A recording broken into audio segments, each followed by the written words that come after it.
Mga pare ko, papadala natin ang water pump ng Suzuki F6. Ito mga pare ko, ito. Yan. Tumutulo na yung tubig mga pare ko. Pag hindi nyo naagapat ng mga pare ko, mag-overhead. Yung mga pare ko, naalis na natin yung mga tornilyo ng water pump. Ito, aalisin na natin siya. Ito yung itsura mga pare ko ng water pump ng Suzuki F6 mga pare ko. Ito mga pare ko yung timing nyo na. Timing, kasi timing ito dito.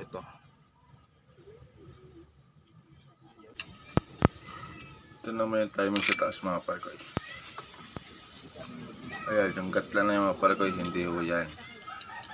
Hindi ho yan. Ito yung sa taas yan. Pag nakikita nyo yung kunya, kailangan sa baba yung kunya. Yan. Saka tutok nyo dito mga pare ko. Yan ang tamang timing. Saka yan. Hindi yung sa baba mga pare ko. Yan, may bilog na yan. Yan, sintron dyan. Hindi ito mga pare ko. Yan. Marami nagkakamali dyan mga pare ko. Kailangan yung kunya, pag F6 mga pare ko, yung kunya na sa baba. Yan. Yan ang tamang timing. Saka tutok yun dun sa may arrow na yan mga pare ko, naitibit na po natin yung timing belt. Yan.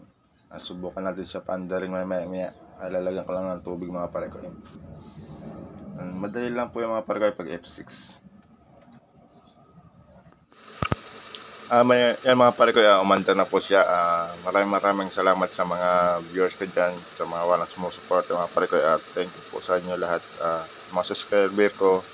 Thank you po na kaabot na tayo sa 130 subscribers. Maraming salamat sa mga viewers na nanonood, walang sawang sumusuporta. Thank you, God bless.